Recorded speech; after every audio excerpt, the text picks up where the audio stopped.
The headlines: Police chief blames gang conflict for gun crime. It's now Hurricane Danny, but for how much longer?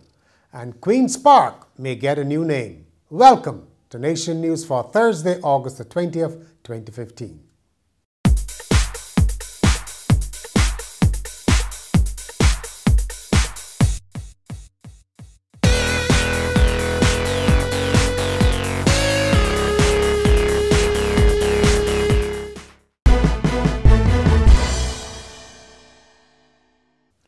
The country's chief of police has blamed the recent shooting spree on feuds between rival groups. Commissioner Tyrone Griffith also told the news conference that illegal drug activity is often at the core of the disputes. He said it is clear that there is an abundance of high-caliber weapons and large quantities of ammunition available on our streets. Mr. Griffith vowed that the force will continue to work to stamp out gun crime, and he called on residents to help. We have continued to conduct thorough investigations into these matters, bringing the perpetrators before the court in the swiftest possible time. We have been relying heavily on intelligence and have been conducting operations to unearth these weapons. These operations have reaped much success and will be sustained as part of our policing strategy.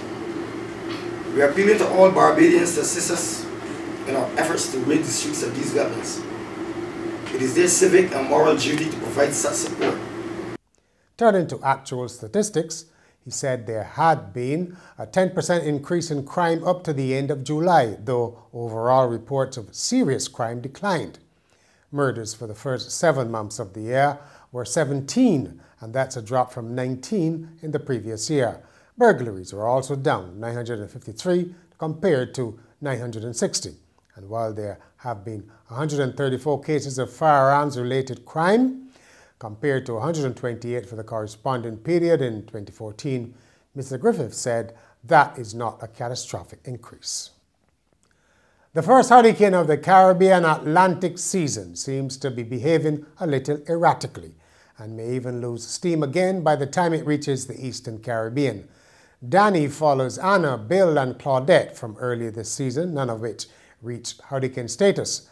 At present, Danny is a Category 1 hurricane, the weakest possible, and some initial strengthening is forecast over the next 2 days. However, forecasters say the system could return to tropical storm strength or even become a tropical wave before it reaches the Eastern Caribbean early next week.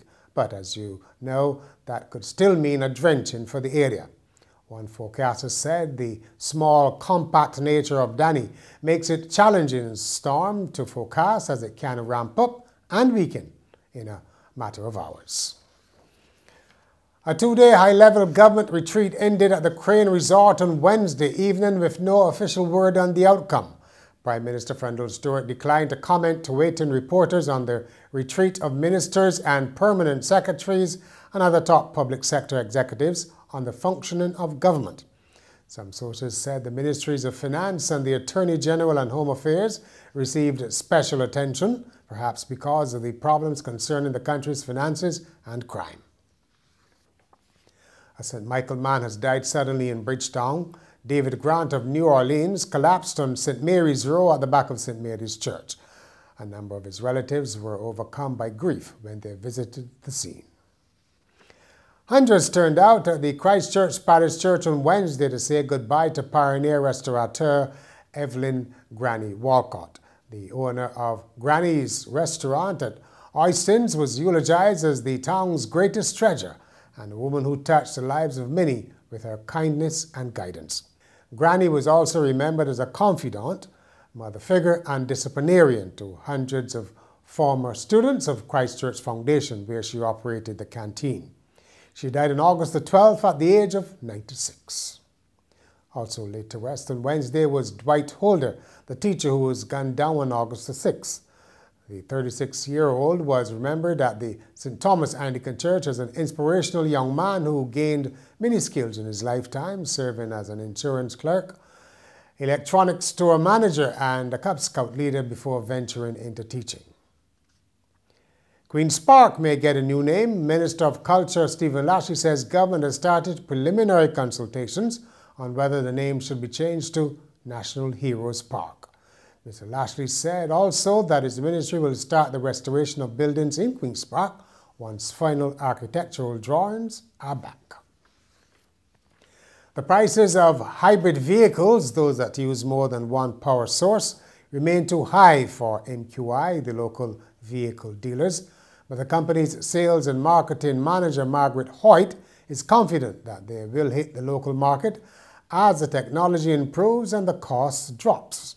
She was speaking during the media launch of the Mazda 2, which MQI says people say has technology that improves safety, reduces fuel consumption and lowers carbon emissions. Ms. Hoyt said Barbadians are looking for cars with smaller engines. Because of the economy, we've seen people shifting from the 1600 and 1800cc cars into the smaller engine cars. So it's not really to fill a void. It is right now where the competition is in. The biggest segment of the market right now is between the 14 and the 1600cc cars. So if you want to compete, you have to be in there, and you have to be in there with some attractive product.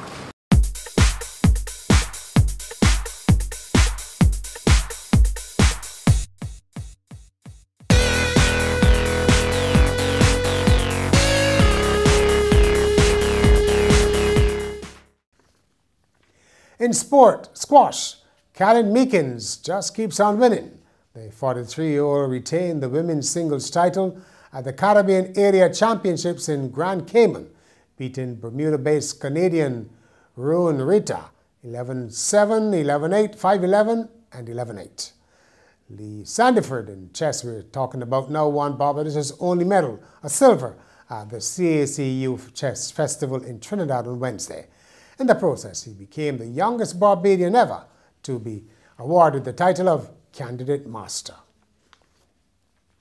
And finally, not your usual light-hearted fare, but spare a thought for the people of St. Kitts and Nevis who are experiencing a severe drought. Effective from this week, residents have been told they will be fined if they wash their vehicles more than once every 2 weeks, though it's not clear how they're going to enforce that rule. And watering of grass has been banned outright. Apparently, recent water rationing has not had much impact on usage. And that's Nation News for Thursday. For more, log on to nationnews.com as well as YouTube, Facebook, and Twitter. And remember to pick up your Weekend Nation on Friday or subscribe to our e-paper.